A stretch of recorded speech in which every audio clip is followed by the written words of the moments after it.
안녕하세요. 소개받은 동국대학교 학생입니다. 반갑습니다.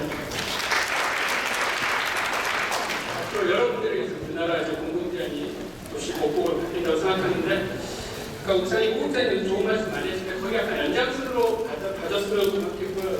문화관과 콘텐츠에 큰 방점을 안 찍었으면 합니다. 우선 공국대에서 정리하셨다면 제가 디자인을 공부하고 밝히자 해서 이 디자인을 다시 한번 볼게요. 디자인을 여러분들 디자인은 뭐가 떠오르세요?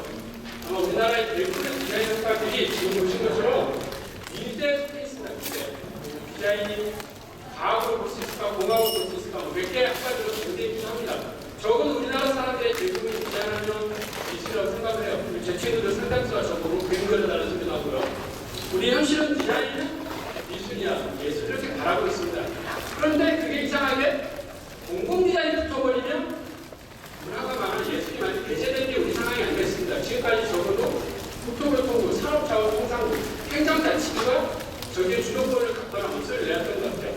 분명히 회의가 그렇게 하죠. 우리가 알고 디자인과 공공디자인을 섞였을 때 실행되는 체계를 분명히 다른 개념적 접근을 하고 있지 않는가 싶습니다. 자, 그래서 가장 대표적으로 아까 호 국장님이 10년 전에 저도 그 법안 만들 때 좀 관여했었는데요. 그 당시에 이제 산업자원과 소요를 많이 했는데 지금의 가장 큰 문제는 포괄디자인에 있어서는 교통부가 아닌가 싶어요.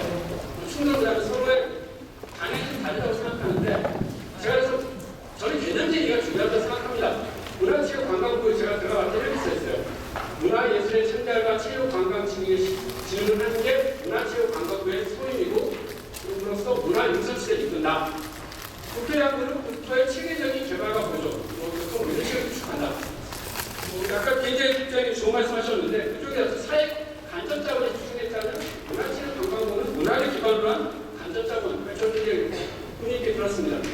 굉장히 접근이 다른 거예요. 같은 디자인이에요. 제 나름대로 이렇게 디자인을 구분해봤어요. 우리가 디자인을 하는 사람이 있고 쓰는 사람이 있습니다. 내가 만들어서 내가 쓴다. 그건 취미의 디자인일 겁니다. 근데 남이 남에게 만든다. 별로 저는 그런 경우 없는 것 같고 굳이 한다면 재능주 같은 게 되지 않을까? 내가 남을 위해서 디자인하는 거 되게 우리가 보면 산업적인 디자인이죠. 그러니까 그 상자구나 산업풍상부 해야 되는 겁니다. 근데 이제 타인을 위해서 공공이 공공을 사는 게 저는 공공디자인이 아닌가 싶습니다. 근데 그 몇 가지 비교가 있어요. 우리가 하는 산업적 디자인이 주로 이러죠. 저는 공공디자인의 가장 큰 특징이 뭐라고 생각합니다. 물론 그 와중에 거기에는 어떻게 보면 우리가 세금이 포함된다고 말할 수 있겠지만 그건 너무 좀 확대해 생각될 것 같고요. 그리고 기업이 중심이 되기 위해서 우리는 정부나 기관이 중심으로 하고요. 이 상업적 디자인은 누가 보면 시간과 경쟁이 중요합니다. 근데 이제 공공디자인은 법규와 공공세의 원리를 갖고 있죠.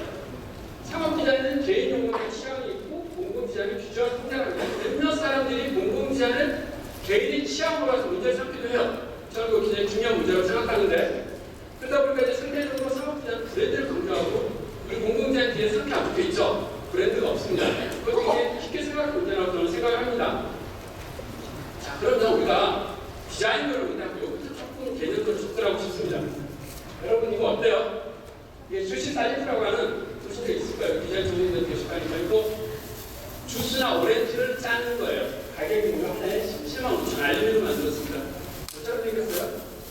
거미 달처럼 생긴 게 17만 5천 원인데 얘 하는 게 뭔가 오렌지를 짜는 거예요. 근데 이거를 가지고 똑같이 오렌지 짜는 거예요. 레몬 짜는 거. 이거 하는 게 9천 원이에요. 앞에 얼마라고 17만 5천 원?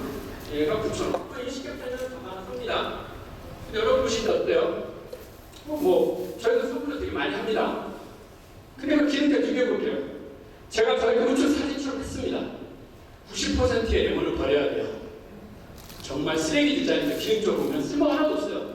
왼쪽에 보면 9,000원짜리가 레몬이 훨씬 더 잘 짜져요. 그런데 왜 쟤는 9,000원을, 얘는 9,000원인데 저 거기다 주시 살리프라는 건 얼마를 17만 얼마를 팔릴까요? 뭐가 다르다는 거죠. 그러니까 여러분 기능을 따지면 쟤는 실패한 디자인이에요. 주권은. 근데 쟤는 훨씬 많이 팔리고 3초에 3개 한 대씩 팔리고 있습니다. 저거 판 디자이너가 저거 덕분에 제틱 타고 다니는 필립스탁이라는 사람이 자, 왜 그런가 하면 이거 물리적 기능으로 생각하면 돼요. 그렇기 때문에. 근데 디자인은 그것만 있지 않습니다. 두 번째 감성적 기능이 있어요. 요즘 저를 가장 행복하게 해주느냐 저는 요 태양의 후예거든요. 근데 놀라 나이가 들어 취향이 변해지는데 송중기가 너무 예쁜 거예요. 송중기보다. 송중기가 없을 때마다 야 산의 새끼 저렇게 멋있게 생겨 제가 감성적으로 떨려요. 아마 여러분들이 멋있는 스포츠카 이런 페라리 같은 차 보면 뭐 기능도 있지만 내가 감성 행복해지죠. 아마 여러분들이 이쁘고 아름답고 예술을 말하는데 대부분 이 감성적 기능을 말해요. 자 여기까지 이해하죠? 자, 또 다른 중요한 기능이 있습니다. 사회적 기능이에요. 저는 디자인이 문화가 되고 문화체육 관광부가 다 소관한다는 게 이제 자랑스럽게 생각하는 분은 여기서부터입니다. 여러분들 여자들 모임할 때 스포트라이트 받는 방법 뭐죠? 머리를 가리켜 보세요. 친구들이 한마디 하죠. 어머 너 머리 밝혔네. 아니면 비싼 명품 하나 들고 가세요. 그럼 바뀌죠. 뭐 남편 돈 잘 벌어? 뭐 이런 명품. 무슨 얘기 사람들의 대화가 풍성해지죠. 사람들이 소통하게 만듭니다. 차를 바꾸거나 새로운 와인이 등장하거나 옷이 바뀌면 사람들의 대화는 바뀌죠.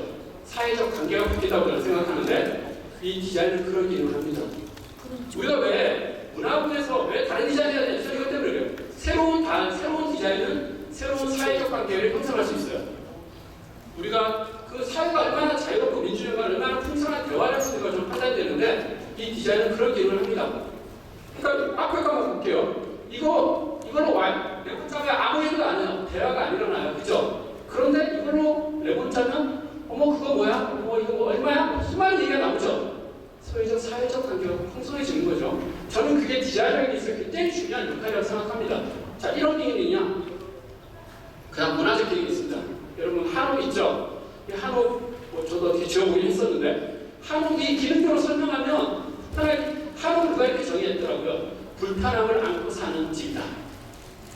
근데 여러분 한옥에 대해서 하나씩 이렇게 뭐 향수 이런 거 있지 않아요? 외국인들이 잘 모릅니다. 한옥 언제가 제일 예쁠 것 같아요? 제 개인적 경험은요. 비 오는 날 되게 좋아요. 비 오는 날 저기 처만에 떨어서 물방울 하나씩 똑똑 떨어질 때 그 느낌 이런 거 말할 수 없어요. 저거는 저기 한옥이라는 것은 그런 기능이 아니라 우리 조상들부터 살아왔던 역사, 우리 의식주가 반영된 거 아닐까? 이런 거 문화적이에요. 자, 그런데 작년에 잠실 그 여기 앞에 가까이에 석촌호수 앞에 이거 떴었습니다. 러버덕. 저는 가까이 일부러 높이 한 20m짜리로 만들어줬었는데 별로 이해 못해요. 왜? 여러분 이거 갖고 여러분 자주 이거 사준 적 있어요? 저는 유학생활 할 때 미국에서 애를 낳았었는데 미국 애들은 애타랑 저거 욕조에서 저걸 다 갖고 놀아요. 그러니까 우리한테는 그냥 노란색에다 주황색 주둥이를 가지고 오리지만 미국 애들한테 저 오리는 어릴 적의 목욕의 추억이었던 거예요.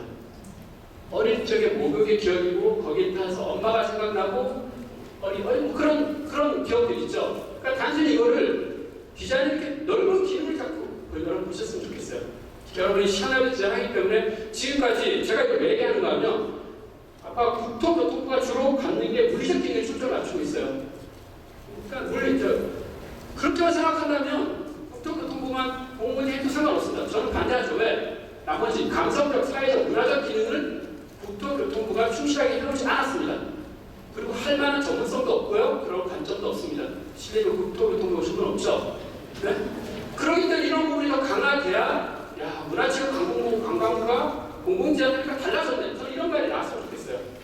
했는데 똑같다. 그러면 안 될 것 같아요. 안 되지 않습니까? 저는 그래서 여기 오신 분들이 이런 디자인이 갖는 기능이라는 게 이렇게 사회적, 문화적, 감성적 기능도 갖고 있다는 개념을 가지셨으면 좋겠어요. 물론 실제로 일을 하시다 보면 예산도 따져야 되고 공기도 따져야 되고 또 위에 계신 시장님, 군수님 말도 들으셔야 될 거예요. 그건 조직 인정하는데 하지만 여러분들이 철학을 갖고 일하느냐 안 하느냐 굉장히 다른 것 같아요. 뭐 그런 얘기를 제가 드리고 싶고요. 자, 그래서 우리가 디자인을 원할 때 흔히 많이 생각하는 게 보이는 가치를 말해요. 색깔이 어떻고 재료가 어떻고 구조가 어떻고 이거는 낮은 단계. 지금까지 공공디자인이 버전 1이 왼쪽을 추구했다고 생각한다면 문화체육관광부가 주관하는 공공디자인은 저는 숨겨진 가치를 만들어야 된다고 생각합니다. 새로운 의미를 만들고 보다나 라이프 스타일에 개척하고 그럼으로써 각 도시가 갖고 있는 다양한 문화적 콘텍스트 맥락을 수용하고 더 나아가서 그것이 지역 문화, 우리나라 대한민국의 새로운 문화를 창출하는데 도움이 될 수 있어야 되지 않나 싶습니다. 자, 그러면 대체 이 공공디자인은 아까 저기 부국장님이 제가 말을 하신 것 같은데 사람을 불러모으는 것은 뭐라고 사람이라고 그랬죠? 공공디자인의 주체는 첫째, 둘째, 셋째 언제나 사람이 되어야 됩니다. 자, 그래서 저는 이 공공디자인 혜택은 세 가지로 갈 수 있다고 생각해요. 가장 쉽게는 뭐 지역 주민이죠. 선거철에 가까워서 여기에 꼭 보셔야 될 것 같은데, 그리고 이제 두 번째는 방문객. 그리고 또 다른 중요한 축 하나가 지역에서 사업을 영위하는 분들이에요. 떡볶이 팔든 그냥 반도체 사라든 이 세 가지가 축이 되라고 생각합니다. 그래서 지역 주민을 중심으로 하는 공공지장이라면 뭐 삶의 질 향상 뭐 이런 얘기 하죠. 도시를 더 편하고 안전하게. 자, 그러면 두 번째는 지역 경제 활성화를 한다. 근데 솔직히 공공기관으로요 지역 경제 활성화하기 되게 어렵습니다. 왜? 이거는 문화적 간접 자본이고 사회적 간접 자본이기 때문에 그 효과가 직접적으로 나타나지 않아요. 근데 뭐 여러분 사업하면 저런 거 다 쓰잖아요, 그죠? 지역주의 삶의 질을 개선하고 지역 경제 활성화하고 지역 정말 다 들어갈 겁니다. 지역 정책성 제고는 물론 기본적으로 지역 주민에게 문화적 자부심도 주지만 저는 주로 관광이나 외부 관광을 위한 거라고 생각해요. 저 세 사람을 어떻게 반영시키느냐, 어디에 포커스를 맞추냐에 따라서 제 판단에는 공공재단의 성격이 좌우된다고 생각합니다. 자, 그럼 우리는 왜 공공재단을 잘해야 될까요? 여러분들 뭐 제가 공부를 하다 보니까 나름대 논리가 있더라고요. 여러분 이게 미금식 역사관이 어떻습니까? 짜증나요. 아마 문화지역관광부나 행정자고 광고에 대한 수많은 얘기를 우리나라 광고판 별로 바뀌지 않습니다. 왜? 광고판과 사업성과 돈은 사업주들이 동격을 생각하니까. 그럼 어쩔 수 없어요. 근데 정말 짜증나요. 저는 디자인 저만 그런지 모르겠어요. 자, 이런데 왜냐면 보세요. 눈을 어디 둬야 될지 모르겠죠. 근데 이걸 설마 이론이 있더라고, 심리학에. 그거를 다이렉티브 어텐션, 지향적 주의라고 그래요. 사람들이 이렇게 복잡한 사람 시선 어디에 둘지 모르기 때문에 급격히 뭐가 증가되죠? 스트레스가 증가됩니다. 그러니까 좋은 경과가 만들 필요가 있는 거예요. 그걸 보기 좋아서가 아니라 이렇게 도시민의 정신적 건강. 혹시 알아요? 저런 광고판이 너무 많아서 보고 운전할지? 충분히 그럴 수 있는 거죠. 인간의 스트레스라는 건 모든 것의 기본적 잠재 조건이 돼요. 반대로 우리가 아름다운 경치를 가면 마음이 편안해지죠. 이거는 비지향적 주의, 눈을 편안하게 둬도 되는 거예요. 이 차이가 굉장히 크답니다. 자, 그래서 실제 많은 실험 중에 여러분이 나중에 누가 아프셔서 부모님 아프면 병실을 택할 때는 돈을 더 주더라도 반드시 전망 좋은 방의 병실을 얻으세요. 미국의 실험조사에 따르면요, 창밖이 보이는, 특히 나무가 보이는 곳에 병실을 얻은 사람이 그렇지 않은 사람보다 입원이 약 40%가 적어요. 거꾸로 말하면 병실 입원비를 조금 덜해지만 전체 병실료를 아낄 수 있는 거죠. 실제로 그런 실험이 되게 많습니다. 여러분들, 그래서 우리가 도시를 쾌적하게 만들면 왜 입어야 되냐고 설명하세요. 도시는 우리의 스트레스가 달라지고 도시의 건강과 안전이 보장됩니다. 그래서 여러분들이 보다 좋은 경관을 형성하셔야 되고 만드셔야 돼요. 자, 이거 보세요. 그럼 또 하나, 그래서 여러분들 아까 그런 얘기 했죠. 스트레스 받는 거. 그러면 스트레스가 꼭 나쁜 건 아니에요. 스트레스 제로가 되면 게을러지고 우리 사회 발전이 없어요. 그래서 각자 따라 다른데 40에서 60% 정도의 긍정적인 스트레스를 받을 때 가장 발전이 없습니다. 그러니까 잔소리를 너무 과하게 하면 애가 뛰쳐나가지만 잔소리를 너무 안 하면 공부를 안 하죠. 우리 아들이 좀 그러고 있는데. 자, 그래서 그런데 논리가 있습니다. 바로 그게 유스트레스라는 거예요. 유스트레스. 뭐 이런 실험도 굉장히 데이터도 여러분들 디자인은 논리 없을 것 같죠? 굉장히 많습니다. 제 자신 있게 설명할 수 있는데 이걸 그런 긍정적 스트레스를 유스트레스라고 해요. 그럼 여러분이 앞으로 공부하면 어떻게 해야 되죠? 도시가 여러분의 시각물이 도시 전체가 긍정적인 스트레스를 주는 유스트레스를 줄 수 있는 도시를 만드셔야 되는 거예요. 그런 사업을 하셔야 되고, 근데 그 차이가 굉장히 어려워요.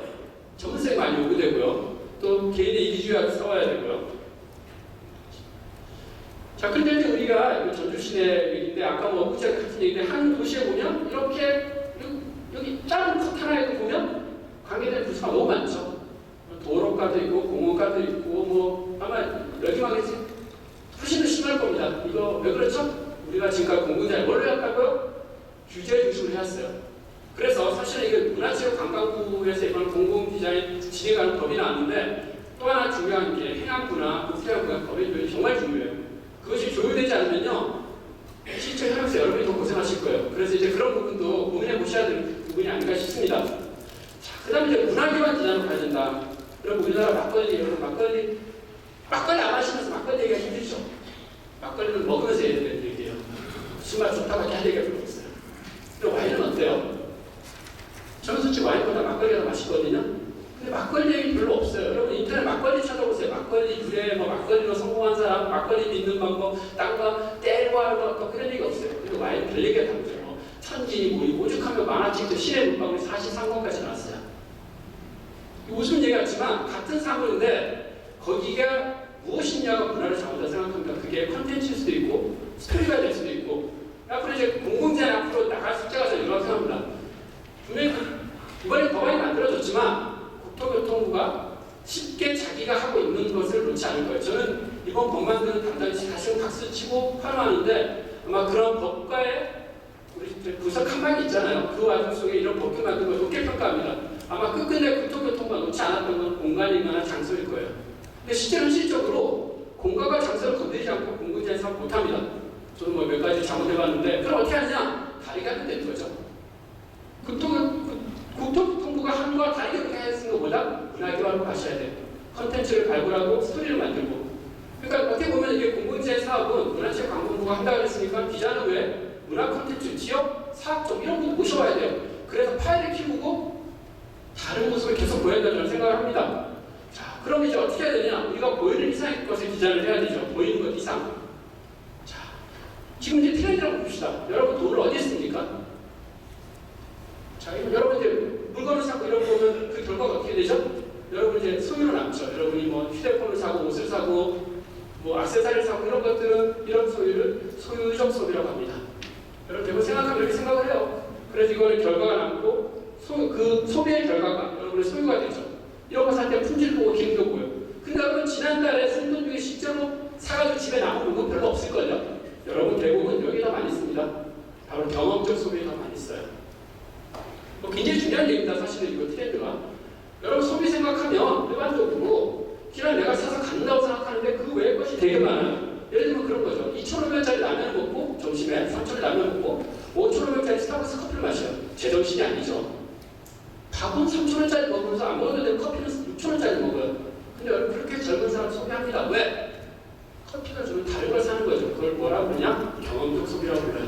이제 우리가 이 사회에 와 있습니다. 일반적으로 소득이 3만 불 내외에서 선진국에서 발달된 거로서 소유적 소비에서 경험적 소비로 바뀌는 사회에 우리가 와 있어요. 이 소유적 소비 어떤 걸 롤러코스터 타는 거, 여러분 여행 가는 거, 학원 끊는 거, 극장 가는 거 다 경험적 소비예요.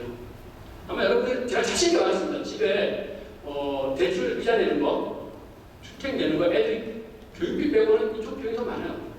우리 소등학교에서 뭐 엔게이지스 얘기하잖아요. 그러니까 엔게이지스가 어떻게 보면 소유적 소비라면 문화적 소비를 하고 있는 거죠. 우리 시대가 이 시대에 왔습니다. 자, 그러니까 관광도 바뀌는 거예요. 혹시 일어났어요?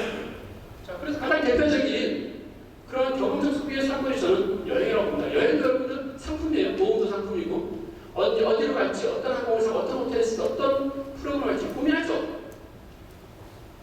자, 그래서 요즘에 가장 뜨는 여행이 FIT. 제가 2년이 돼가지고 한 8년 동안 문화체육관광부 관광특구위원으로 전국 관광 우리나라 신분이 되게 많이 다녀봤어요. 관광특구로 지정되고 원래도 한 6군데 다녀봤었는데 FIT 좀 처음 들었어요. 관광객이 쓰는 말. 이게 뭔가면 프리 인디펜던트 투어리즘 되게 있어 보이죠? 개별 관광객이에요. 자, 우르르 떼물려서 손님들 따라다니지 않은 패키지 관광에서 이제 개별 관광 시대로 됐어요.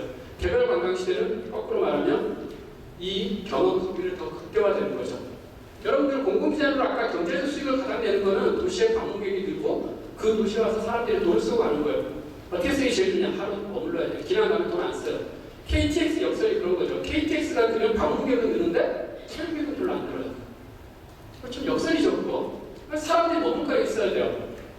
자, 한번 봅시다. 이거 어때요? 어느 도시 맞춰보세요. 상금은 없습니다. 이게 스페인의 빌바오예요.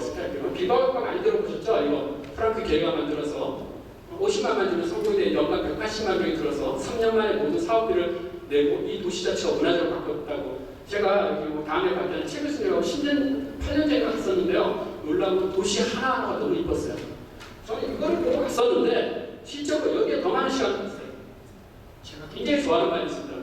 독일의 건축가 미스터 반데로가 한 말인데 그 아스인더 디테일, 뭐죠? 디테일의 신이 있다. 그러니까 크게 만들었는데 이제는 구석구석 작은 것들이 매력 있게 만드셔야 돼요. 어떻게 매력 있게 만들어서 문화를 더해줘야 되는 거죠. 자,